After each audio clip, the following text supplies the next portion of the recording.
বন্ধুরা, আপনাদের অনেকের মনে এই প্রশ্ন কখনো না কখনো অবশ্যই উঠেছে। গাছ থেকে উৎপন্ন হওয়া সত্ত্বেও পেঁয়াজ, রসুন, মসুরির ডাল এগুলো আমিষ কেন? এগুলোকে আমিষ কেন বলা হয়? আবার প্রাণীজ খাবার অর্থাৎ দুধ, মধু ইত্যাদি প্রাণীর শরীর থেকে উৎপন্ন হয়েও এগুলোকে নিরামিষ কিভাবে বলা হয়? কেন এগুলোকে আমরা নিরামিষ বলে থাকি? আজকে এই ভিডিওর দ্বারা আপনি এই সমস্ত প্রশ্নের সঠিক উত্তর পাবেন। আমি কথা দিচ্ছি, আজকের এই ভিডিও দেখার পর জীবনে আর কখনো কারোর কাছে আপনার এই প্রশ্ন করতে হবে না। বন্ধুরা, ভেগান অথবা ভেজিটেরিয়ান কথাটি আপনারা অনেকেই শুনেছেন। এই কথার আক্ষরিক অর্থ হলো নিরামিষ, বা এক কথায় বলতে গেলে উদ্ভিজ্জ খাওয়ার। অপরদিকে ননভেজ কথার অর্থ হলো প্রাণীজ খাওয়ার। পৃথিবীর বিভিন্ন স্থানে, এমনকি ভারতেও অনেক জায়গায় পেঁয়াজ রসুনকে নিরামিষ হিসেবেই ধরা হয়। কিন্তু আমরা যারা সনাতন ধর্মাবলম্বী এবং হিন্দু বাঙালি, তারা পেঁয়াজ, রসুন এবং মসুর ডালকে সাধারণত আমিষ হিসেবেই ধরে থাকে। অনেকেই সপ্তাহের একদিন বা দুদিন, অর্থাৎ শনিবার, মঙ্গলবার অথবা অন্য যে কোনো একদিন, অনেকে সোমবার দিনও মাছ মাংস তো খানই না, তারই সঙ্গে তারা পেঁয়াজ, রসুন, মসুর ডাল ইত্যাদিকেও বাদ দিয়ে থাকেন। এই প্রশ্ন প্রত্যেকটি ব্যক্তির মনে একবার না একবার অবশ্যই উঠেছে, পেঁয়াজ, রসুন, মসুর ডাল ইত্যাদি গাছের অংশ হয়েও এগুলো আমিষ হলো কি করে? মা ঠাকুমাদেরকে যদি জিজ্ঞেস করা হয়, তাহলে তারা নানান পৌরাণিক গল্প বলে আমাদেরকে ব্যাখ্যা করতে চান। কিন্তু বন্ধুরা, এমন কোনো পৌরাণিক গল্প বা কাহিনী আজ আমরা বলবো না। আজকে আমরা একটি সঠিক ব্যাখ্যা দিতে চলেছি কেন পেঁয়াজ, রসুন এবং মসুর ডালকে আমিষ ধরা হয়। আমরা সকলেই জানি মাছ, মাংস, ডিম ইত্যাদি আমিষের পর্যায়ে পড়ে, কিন্তু দুধ অথবা মধু কেন নিরামিষ? এগুলো তো প্রাণীর শরীর থেকেই আমরা পাই, অর্থাৎ প্রাণীর শরীর থেকে এগুলো উৎপন্ন হয়। বন্ধুরা, এই প্রশ্নের উত্তর আমরা পেয়েছি শ্রীমদ্ ভগবদ গীতায়, যেখানে শ্রীকৃষ্ণ স্বয়ং এই প্রশ্নের উত্তর আমাদের দিয়েছেন। তিনি বলেছেন, মানুষ তিনটি গুণের অধিকারী। সেই গুণগুলি হলো সত্ত্ব, রজ এবং তম, অর্থাৎ সাত্ত্বিক গুণ, রাজসিক গুণ এবং তামসিক গুণ। নির্লোভ হওয়া, সৎ হওয়া, সরল, বিনয়ী, নম্র, ভদ্র হওয়া এগুলি হলো সাত্ত্বিক গুণের প্রকাশ। অপরদিকে সুখ চাওয়া, প্রভুত্ব করতে চাওয়া, উচ্চাকাঙ্ক্ষী হওয়া প্রভৃতি হলো রজ, অর্থাৎ রাজসিক গুণের প্রকাশ। এবং অলস্য, অতি নিদ্রা, অকর্মণ্যতা এগুলো হলো তামসিক গুণের প্রকাশ। যে ব্যক্তির মধ্যে যেই গুণের প্রভাব বেশি, তার কর্ম ও খাদ্য সেই রূপেই হয়।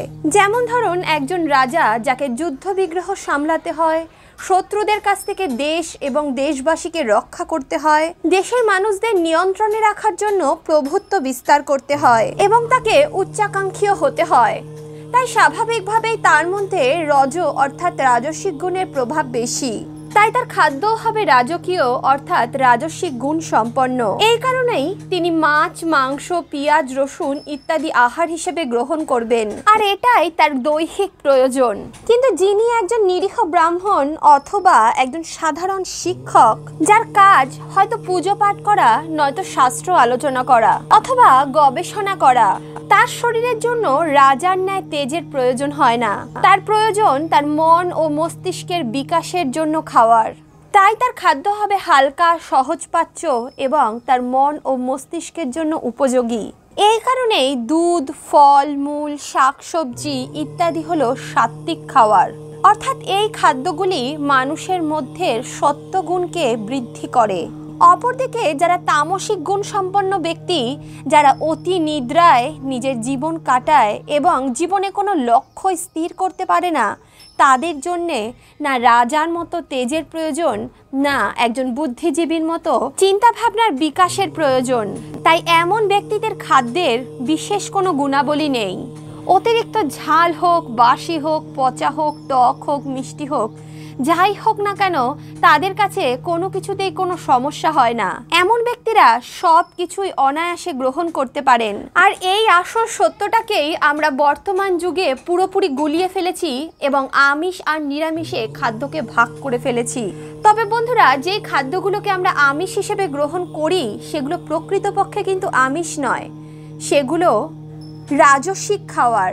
এই খাদ্যগুলির কাজ হলো শরীরের তেজ তৈরি করা। সেই খাদ্য প্রাণী থেকেই আসতে হবে এমন কোনো মানে নেই। যে খাওয়া শরীরের তেজের উৎপত্তি করবে সেগুলোকেই রাজসিক খাবার বলা হবে। এই কারণেই বন্ধুরা, পেঁয়াজ, রসুন ও মুসুরির ডাল ইত্যাদি হলো রাজসিক খাবার। কারণ এই সকল খাদ্যগুলি যদি আমরা গ্রহণ করি তাহলে আমাদের শরীরের রজগুণ অর্থাৎ রাজসিক গুণের বৃদ্ধি ঘটে। কিন্তু বন্ধুরা, এই জ্ঞানটি আমাদের মধ্যে যথাযথ না থাকার কারণেই আমরা পেঁয়াজ রসুনকে রাজসিক খাদ্য না বলে আমিষ বলে থাকি। অনুরূপভাবেই প্রাণীর দেহ থেকে আসা সত্ত্বেও দুধ, মধুকে আমরা সাত্ত্বিক গুণের অধিকারী করেছি, কারণ এগুলি আমাদের শরীরকে শান্ত রাখে। কিন্তু এগুলোকে আমরা নিরামিষ বলে ভুল করে থাকি। বন্ধুরা, আসলে এগুলো নিরামিষ নয়, এগুলো হলো প্রকৃতপক্ষে সাত্ত্বিক খাবার। অর্থাৎ এগুলি গ্রহণ করলে দেহে সাত্ত্বিক গুণের বৃদ্ধি হয়। তাই বন্ধুরা, আজ থেকে দুধ, ছানা বা মধুকে নিরামিষ বলবেন না, বলবেন সাত্ত্বিক আহার। বন্ধুরা, আশা করি আজকে আপনারা খাদ্যের এই তফাৎ বা ভেদ বুঝতে পারলেন। তাহলে বন্ধুরা, এখন আপনি নিশ্চয়ই বুঝেছেন কেন পুজোর দিনে আমাদের নিরামিষ খেতে বলা হয়, কেনই বা পিতা মাতা অথবা কোনো আত্মীয়র বিয়োগে নিরামিষ খেতে বলা হয়, কেনই বা হিন্দু বাঙালিরা সপ্তাহে অন্তত একদিন নিরামিষ আহার ভোজন করেন। আসলে বন্ধুরা, পুজো করা, ভগবানের উপাসনা করা ইত্যাদিতে আমাদের সাত্ত্বিক গুণের বেশি প্রয়োজন হয়। তাই এই সকল দিনে আমরা সাত্ত্বিক আহার গ্রহণ করি, যাতে আমাদের শরীর অতিরিক্ত উত্তেজিত না হয়। ঠিক একইভাবে বাবা মা অথবা কোনো ঘনিষ্ঠ আত্মীয়র বিয়োগে আমাদের যে দৈহিক অবস্থা থাকে এবং মানসিক পরিস্থিতি থাকে, তাকে জয় করার জন্যে আমাদের সাত্ত্বিক আহারের প্রয়োজন। এই সময় আমাদের মন অত্যন্ত দুর্বল হয়, তাই আমাদের তখন সাত্ত্বিক মনোভাবের প্রয়োজন। তখন আমাদের মনের অত্যন্ত মানসিক জোরের প্রয়োজন। তাই সেই সময় আমরা সাত্ত্বিক আহার গ্রহণ করে থাকি। এছাড়াও হিন্দু বাঙালিদের মধ্যে যে সপ্তাহে একদিন নিরামিষ খাওয়ার প্রচলন আছে, সেটা অতীতে ছিল একাদশী, পূর্ণিমা, অমাবস্যা ইত্যাদি তিথি বা দিনগুলোতে। কিন্তু বন্ধুরা, বর্তমান যুগে মানুষ সেগুলোকে নিজের মতো করে বদলে নিয়েছে। কিন্তু বন্ধুরা, এই বিষয়টা খেয়াল রাখবেন, কোনো দেবতাকে তুষ্ট করার জন্য সাত্ত্বিক খাবার গ্রহণ করার থেকে নিজের মন এবং মস্তিষ্ককে উন্নত করার জন্য এবং অন্তরের সাধু সত্তাটিকে টিকিয়ে রাখার জন্য অবশ্যই প্রতি সপ্তাহে অন্তত একদিন সাত্ত্বিক আহার গ্রহণ করা উচিত। এখন প্রশ্ন উঠতে পারে, বাকি দিনগুলোতে আমরা কি খাবো? আসলে মানুষের প্রকৃত খাদ্য কি? মানুষ কি নিরামিষাশী নাকি আমিষভোজী? আসলে বন্ধুরা, আমরা আদিকাল থেকেই জঙ্গলের বাসিন্দা। আমাদের পূর্বপুরুষরা জঙ্গলে বাস করত। যখন তারা আগুন জ্বালাতে শেখেনি, তখন তারা কাঁচা মাংস খেয়েই নিজেদের জীবিকা নির্বাহ করত। তারপর আস্তে আস্তে মানুষ আগুন জ্বালাতে শিখেছে এবং তারপরে মানুষ আগুনে রান্না করে খেতে শিখেছে।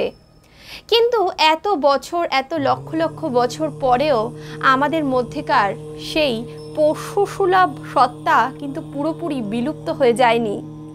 এদের মধ্যে যারা উন্নত ধরনের চিন্তায় বিশ্বাসী, যারা এটা বুঝে গেছে প্রত্যেকটি জীবের মধ্যে প্রাণের অস্তিত্ব একই রকম বর্তমান, যারা পশুর মধ্যেও প্রাণ আছে, তার কাটলে ব্যথা লাগে, এই জিনিসগুলো উপলব্ধি করতে পারে, তারা নিজেদের জীবনে সাত্ত্বিক গুণগুলিকে গ্রহণ করেছে। তাই বন্ধুরা, মানুষ আসলে কি এবং তার আসল আহার কি হতে পারে, এটা একজন মানুষকেই ঠিক করতে হবে। ভগবদ্গীতায় স্বয়ং শ্রীকৃষ্ণ আমাদেরকে এটা পরিষ্কার জানিয়ে দিয়েছেন কোন প্রকার আহার কি কারণে আমরা গ্রহণ করে থাকি। তাই আমাদের উচিত আমাদের কর্ম অনুযায়ী আহার গ্রহণ করা, যাতে আমরা সেই কর্মকে একটি উচ্চ শিখরে নিয়ে যেতে পারি। বন্ধুরা, আশা করি আজকের এই ভিডিওর দ্বারা আপনাদের মনের অন্ধকার দূর করতে পেরেছি। আশা করি খাদ্য নিয়ে হিন্দু ধর্মের এই গভীর তথ্যটি আপনারা বুঝতে পেরেছেন। আশা করি এই ভিডিওটি আপনাদের যুক্তিসম্মত লেগেছে। আর আমি যদি ঠিক হই তাহলে অবশ্যই ভিডিওটিতে একটি লাইক করুন, বন্ধু বান্ধব আত্মীয় পরিজনের সঙ্গে ভিডিওটি শেয়ার করুন। আপনাদের মূল্যবান মতামত অবশ্যই কমেন্ট বক্সে পোষণ করুন, কারণ আপনাদের মূল্যবান মতামত আমাদের নতুন ভিডিও বানানোর জন্য অনুপ্রাণিত করে। বন্ধুরা, কমেন্ট বক্সে রাধে কৃষ্ণা লিখতে ভুলবেন না।